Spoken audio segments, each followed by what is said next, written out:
This $25 poncho from Amazon might be the ultimate dual use backpacking item. And today I'm going to be breaking down the benefits of using just this as your rain gear and your shelter. And I'm going to be showing you a couple different ways to set up a poncho as a shelter, and a bonus tip if you're hiking with a partner and you both have a poncho. So using a poncho as your primary rain gear over something like a rain jacket is really just personal preference. 99% of the effectiveness is going to be the same. They're going to keep you dry. It really doesn't matter. The only real benefit of having a poncho is that you can throw it on over top of your backpack, so you don't have to stop, take off your pack, put your rain jacket on, put your backpack on.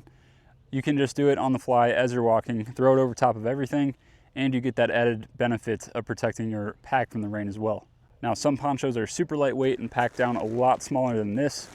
Those emergency ponchos that are made out of really thin plastic, those are waterproof, but they're not going to allow you to set them up as a shelter.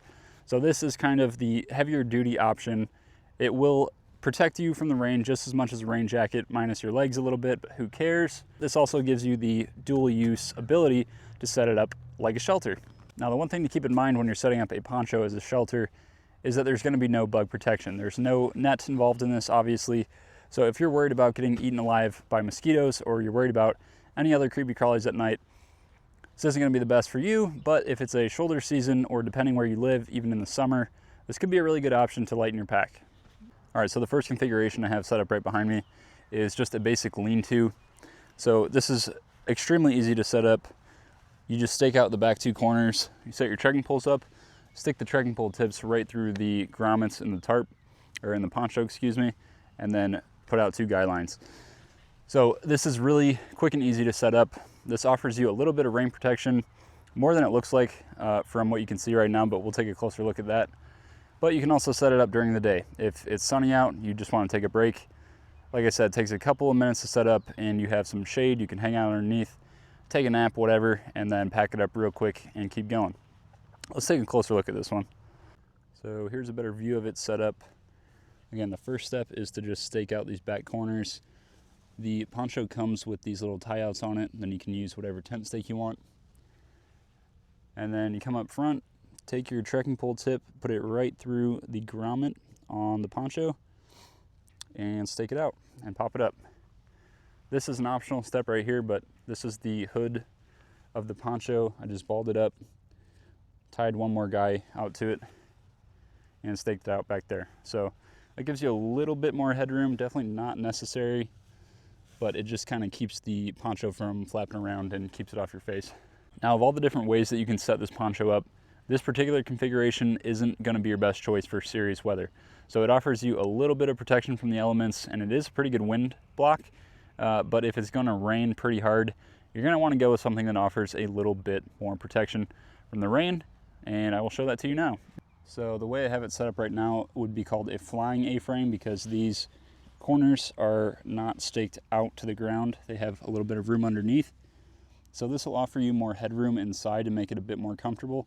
But if it were to start raining, or you're expecting more serious rain, you just want to take these corners and get them as close to the ground as you can.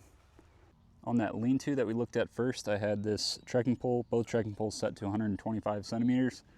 And for this flying A-frame, all I did was collapse the bottom half, so now it's just the top half at 125 centimeters. And then the other thing about this, there's no grommet on the sides of the poncho.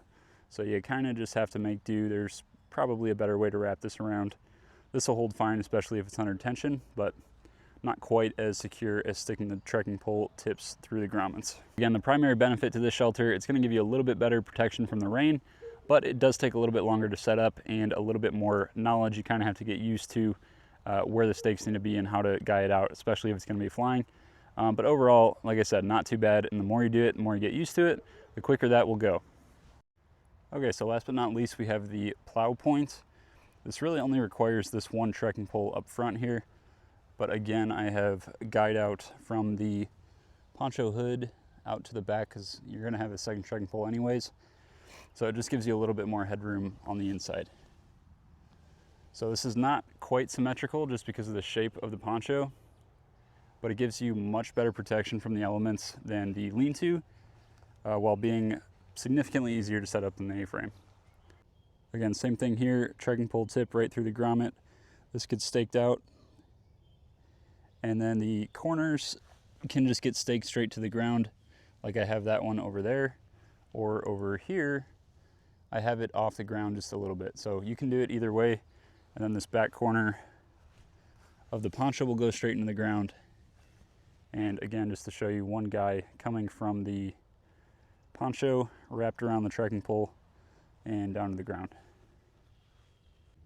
At 6'2", fully stretched out, my feet will touch the poncho a little bit, but as you can see, I still have really good overhead protection going out quite a ways. So if it were to storm, I would feel comfortable staying in this. It's pretty secure, having 3 of the corners staked down in the ground and only 1 trekking pole holding it up.